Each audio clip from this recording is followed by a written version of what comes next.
I've always thought of home as my sanctuary, the kind of place where the weight of the world lifts the moment you step inside.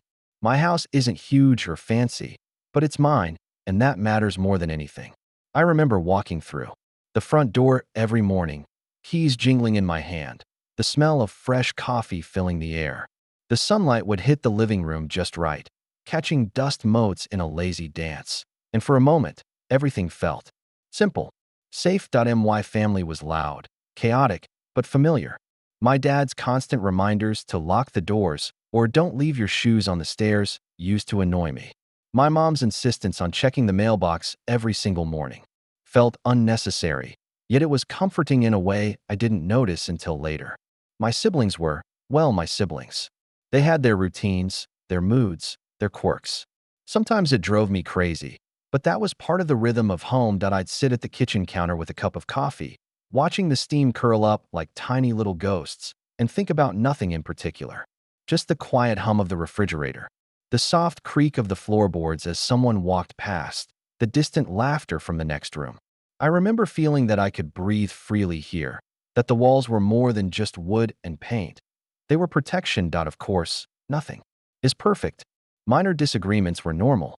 My dad could be overbearing with his rules, my mom overly curious, and my siblings, well, they had a way of turning every conversation into a competition.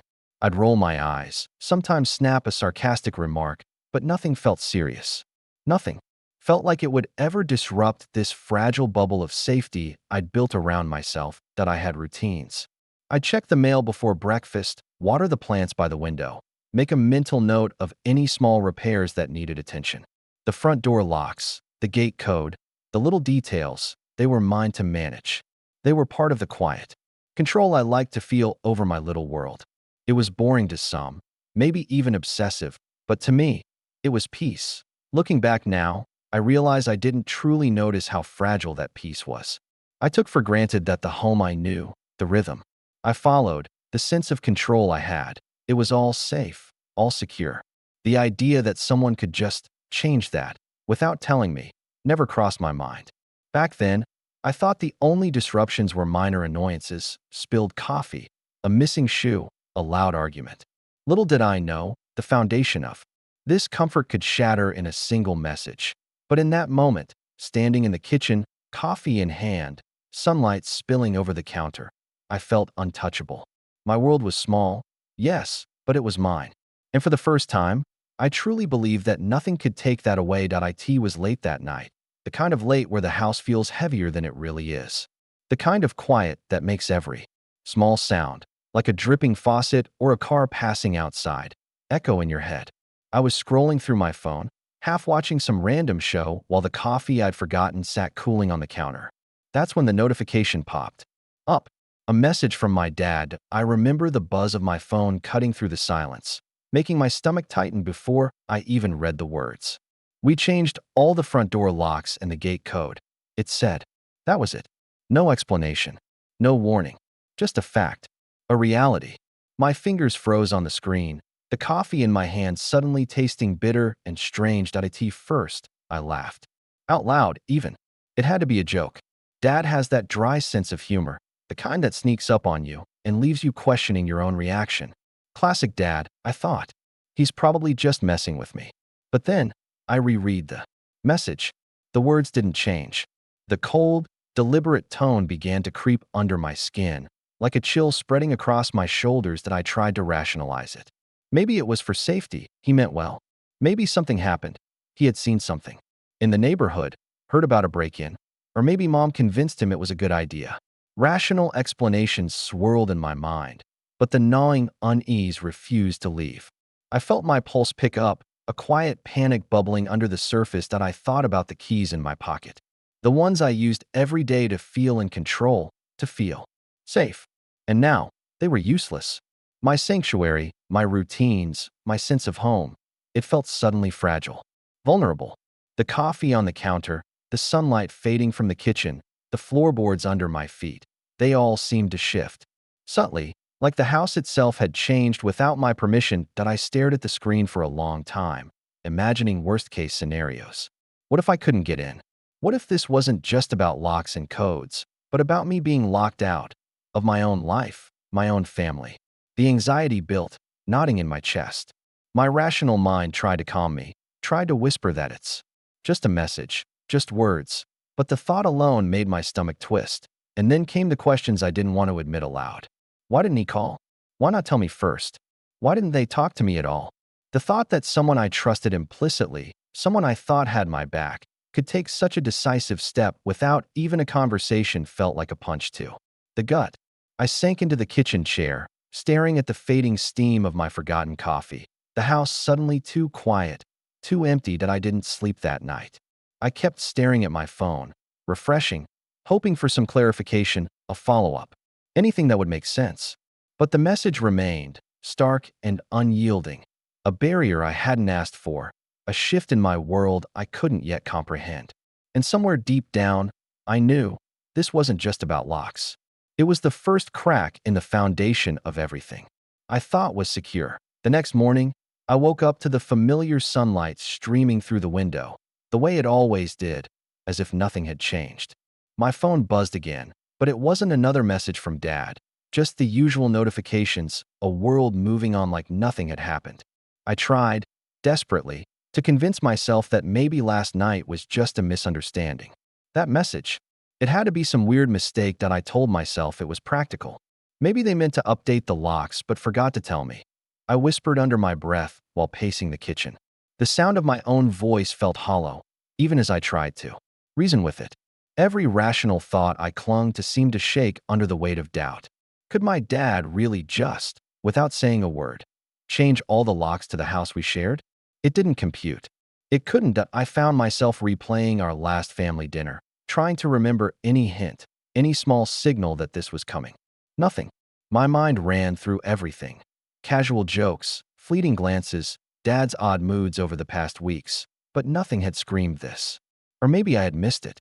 Maybe I'd been too comfortable, too trusting. I even tried to laugh it off again, muttering sarcastically to myself, "Classic Dad, always keeping me on my toes." It sounded bitter, even to me. The more I repeated it, the more the sarcasm turned into unease. What if this wasn't just a joke? The thought made the hairs on my arms stand up. My sanctuary, the very doors I trusted to keep me safe, suddenly felt like something I couldn't even access that I walked through the house. Running my fingers over the old locks, feeling the familiar grooves of the keys I'd carried every day for years. It felt strange, almost insulting, like someone had quietly rewritten the rules of my life without asking me to read them. I wanted to convince myself it didn't matter. Maybe it was a precaution, a small inconvenience, nothing to get worked up about. But denial is a tricky thing. It creeps in like a fog, promising comfort while hiding danger underneath. I caught myself imagining scenarios where they had reasons, sensible reasons that I just couldn't understand yet. Maybe they thought I was careless. Maybe they were protecting me from something I hadn't even seen.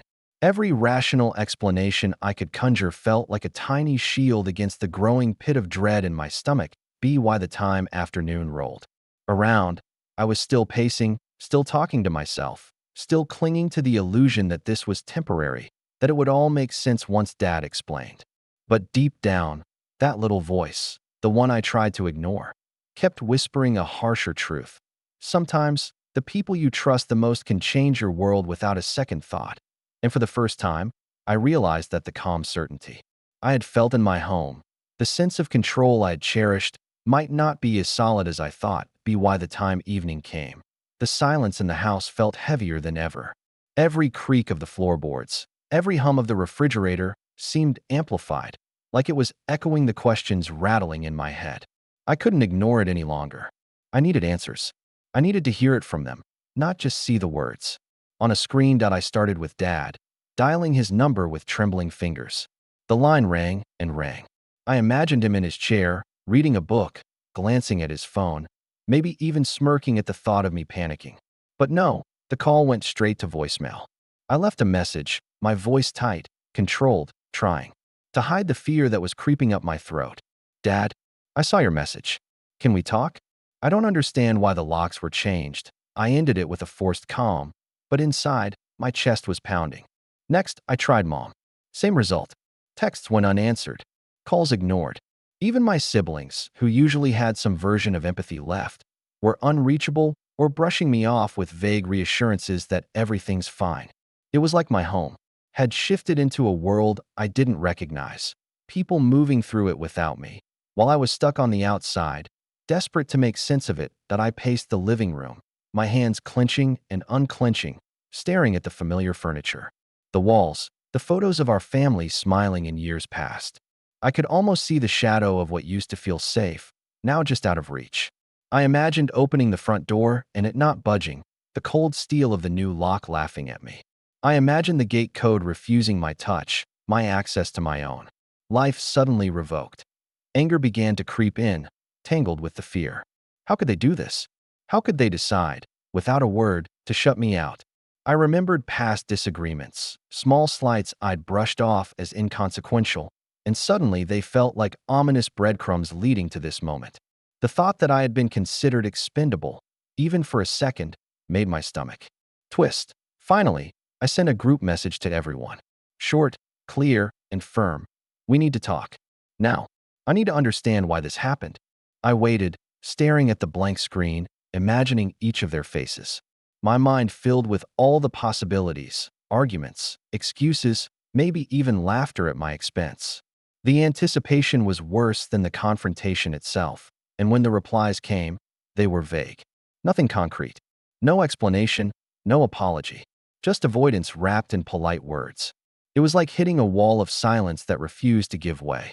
I felt the first real pang of betrayal, sharp and immediate, cutting into the sense of trust I'd taken for granted. That I sank onto the couch, head in hands, trying to breathe through the knot of panic, anger, and disbelief. My sanctuary, the one place I thought was untouchable, suddenly felt like a stage where I had no lines, no control, and no understanding of the script. The realization settled in slowly, but firmly. Something had shifted, and my family wasn't the same as I had always believed. The next day, I decided I couldn't wait any longer. I had to see it for myself. I walked up to the front door, keys in hand, heart thudding in my chest like a warning drum. The familiar grooves of the lock felt wrong, foreign. My hand trembled slightly as I inserted the key, and it wouldn't turn. Not a little resistance, nothing. My fingers fumbled, twisting, pushing, jiggling, but the lock refused to yield. Panic rose quickly, sharp and cold, crawling up my spine. I tried the other doors, one by one, each lock a silent confirmation of what I had suspected. They weren't mistakes. They weren't jokes. Every lock, every code, had been changed. I was locked out of my own home. That I stepped back and stared at the gate, the keypad blinking mockingly at me.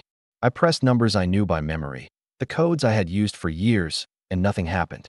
Each failed attempt made the room, or rather, the yard, feel smaller, more suffocating. I could almost hear the faint echo of laughter. As if the locks themselves were aware of my helplessness, I sank onto the porch steps, head in my hands, trying to breathe through the tightness in my chest. Flashbacks began flooding in. The mornings I'd checked the mail, the evenings I'd returned from work and felt the reassuring click of my own keys, the little rituals that made this house feel like mine. All of it gone. Or maybe never truly. Mine to begin with. I thought about Dad, about Mom, about every conversation we'd had, every laugh, every minor argument that I had dismissed. How could they do this? How could they take a step so final, so deliberate, without even talking to me? I felt the betrayal settle in my bones, heavy and unyielding. The home I thought was my safe place was now a stranger's fortress that I wandered. The perimeter, my fingers brushing the gate, tracing the edge of the door, trying to find some clue, some hint that this was temporary. But there was nothing. Just the cold metal under my hands, the silence of a house that had shifted its allegiance without notice, without warning. And then came the creeping realization that this wasn't just about locks. It was about control, about exclusion, about being considered, even if only for a fleeting moment, expendable. The weight of that thought pressed down on me, and I realized I had been blind to the fragility of the trust I'd taken for granted. I remember sitting there for what felt like hours, staring at the closed doors, listening to the distant sounds of normal life going on inside, separated from me by steel and secrecy. The feeling of vulnerability, of being shut out of my own life, was unlike anything I had ever experienced. I had been secure, and now, in a single step, they had rewritten the rules of my world. I couldn't stay on the porch forever, paralyzed by anger and disbelief. I needed answers. I needed to understand why my family had made such a deliberate choice to shut me out. But where do you even begin when the people you trust most refuse to speak? I started small, reaching out to neighbors I was close with. I knocked on doors, trying to keep my voice steady even as anxiety clawed at my chest. "Hey, have you seen Dad today? Or Mom?" I asked, forcing casual curiosity into my tone, hiding the panic beneath. Most just shrugged, said they hadn't noticed anything unusual.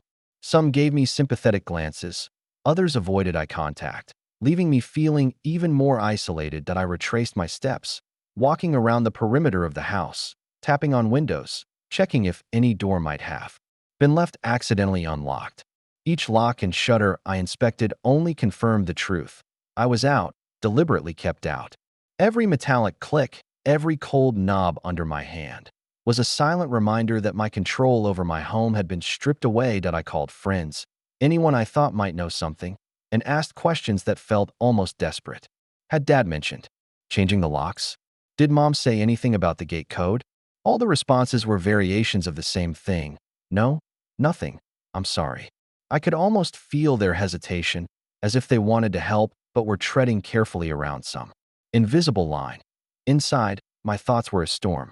I replayed past events, little moments I had overlooked. A glance, a comment, a minor argument. Were these breadcrumbs leading up to this moment? I kept thinking, maybe I missed the warning signs. Maybe they had been building toward this for months, silently testing me, judging me. The feeling was suffocating. That I also started questioning myself, wondering if I had done something to provoke this, some unspoken transgression I wasn't aware of. Every interaction, every decision I had made suddenly seemed magnified, like evidence in a case I didn't even know I was on trial for.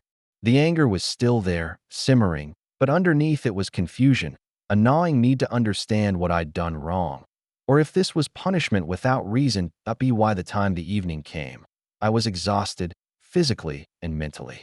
I sat on the curb, looking at the house that had always felt like a sanctuary, and felt a strange mix of determination and despair. I couldn't just wait for them to respond.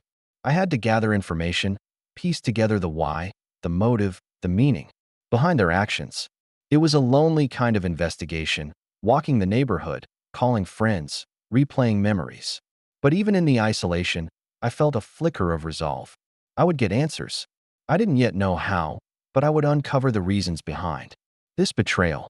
I couldn't let this uncertainty fester, not if I wanted to reclaim any sense of control over my life or my home. Finally, I couldn't wait any longer. I needed to face them, Dad, Mom, my siblings, directly. Not through texts, not through calls that went unanswered, but in person. I wanted answers. I wanted clarity. Most of all, I wanted the truth. When I walked into the living room, the air felt thicker than usual. My family sat there, casually, as if nothing had happened. The quiet hum of the ceiling fan contrasted sharply with the storm raging inside me. I could feel my chest tighten, my hands trembling slightly, and I had to swallow hard before speaking. "Why?"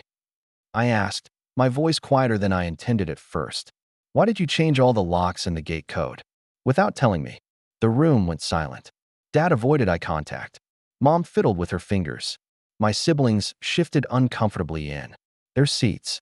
The tension was palpable, like the air itself was holding its breath. "What do you mean?" Dad said finally, his tone calm but defensive. That calm only fueled my frustration. I wanted answers, not polite deflection. I repeated myself, louder this time. "The locks. The gate. I can't get in. I need to know why. I thought this was my home." Mom finally looked at me, her eyes soft but evasive. "We thought it was. For your safety," she said. But her words felt hollow, rehearsed, like they had practiced the line before I even arrived. I wanted to shout, to throw something, to let the anger that had been building for days finally explode. But instead, I felt my voice crack with emotion I hadn't allowed myself to feel yet. Safety? This isn't safety. This is exclusion. This is betrayal. Flashbacks began flooding my mind. The mornings when I unlocked the doors without worry. The evenings I returned from work feeling secure, the tiny routines that made this house feel like mine. And now, all of that was gone, erased by actions that weren't explained, weren't justified. My siblings stayed quiet, perhaps unsure whose side to take, perhaps too afraid to intervene. Dad finally sighed, rubbing his forehead. We didn't think you'd take it like this. His words only made the anger rise higher. Like this? Like I'm some intruder in my own home. I said, voice shaking. Do you know how that feels? The room was tense, every word loaded with unspoken emotions, every glance a mix of guilt and defensiveness. I felt betrayed, humiliated, and, most of all, powerless. The confrontation was nothing like I imagined. It wasn't cathartic. It was raw, messy, and painfully real. As I left the room, the weight of the silence pressed down on me. I realized something then. This wasn't going to be resolved easily. This wasn't a simple misunderstanding or a minor argument. This was a fracture, a deliberate division that would take more than words to mend. And in that moment, I understood that reclaiming my life, my home, my sense of safety, it would have to start with me. After the confrontation, I found myself alone in my car, parked a few streets away from the house I once felt was untouchable. The engine hummed softly beneath me, but it didn't drown out the storm inside my head. I kept replaying every word, every glance, every pause. I thought I was prepared for anger, for betrayal, but nothing could have readied me for the raw weight of reality. That I stared out the windshield at the dimly lit street, the shadows of trees stretching across the pavement. My thoughts wandered to all the little things I had taken for granted. The click of the locks, the faint creak of the gate, the ordinary rituals of my day. They were gone now, replaced by uncertainty and a gnawing sense of vulnerability. I thought about trust, about family, about how easily what feels permanent can fracture in a single moment. My mind wandered to flashbacks of past arguments I had brushed off as trivial, moments when I thought disagreements were small and inconsequential. Maybe they weren't. Maybe they were pieces of a puzzle I hadn't realized I was part of, pieces that led to this deliberate exclusion. That a dull numbness settled over me. It wasn't just disappointment. It was the hollow ache of being unprepared for a reality where those I loved could act without warning or explanation. I felt unmoored, as if the ground beneath my feet had shifted slightly, leaving me teetering. The world I had relied on for safety now felt unstable, uncertain, fragile. That I tried to make sense of it, to process it rationally. Maybe they thought they were protecting me. Maybe their intentions weren't malicious. But even as I clung to these possibilities, I couldn't shake the sting of betrayal, the sting of being excluded from my own life. The anger I had felt earlier softened, but only into a sharp, lingering ache that throbbed with every heartbeat. Sitting there, I realized that reflection wasn't about fixing things or finding immediate answers. It was about understanding the depth of what had happened, about letting myself feel the pain and confusion without judgment. I allowed myself to remember what home had felt like, what trust had felt like, and to mourn its sudden absence. The night stretched on, and I stayed there, alone with my thoughts, letting the numbness settle alongside a flicker of determination. Somewhere beneath the confusion and hurt, a part of me knew I had to reclaim control, not just of my home, but of my life. Reflection, I realized, was the first step toward finding the strength I hadn't yet known I possessed. The next morning, I woke up with a quiet resolve I hadn't felt in days. Sitting in the car last night, replaying everything, had done something unexpected. It reminded me that while I couldn't control their choices, I could control my own. And if my home, my sanctuary, had been taken from me, I would take it back. I went straight to the hardware store, walking past rows of locks and tools like a soldier preparing for battle. I examined each option carefully, testing the weight of deadbolts, the smoothness of keys, imagining each lock as a barrier between me and chaos. Every click, every metallic turn, felt like reclaiming a piece of myself, a piece of control that had been stripped away. Back at the house, I worked quietly but methodically. Sweat beaded on my forehead as I replaced locks, coded new entries, tested doors, and repeated the motions until they were precise, dependable. Every small task, the turning of a key, the satisfying snap of a deadbolt, was a quiet assertion of agency. I could feel the tension draining from my shoulders as I reclaimed what was mine. That IT wasn't just about locks. It was about boundaries, about telling the world and my family that I was no longer powerless. I made rules for myself, too, not just about physical access, but emotional space, about what I would accept and what I wouldn't. I realized that reclaiming control wasn't about revenge or anger. It was about protecting my sense of self. There were moments of doubt, flashes of old fear creeping in. What if they reacted poorly?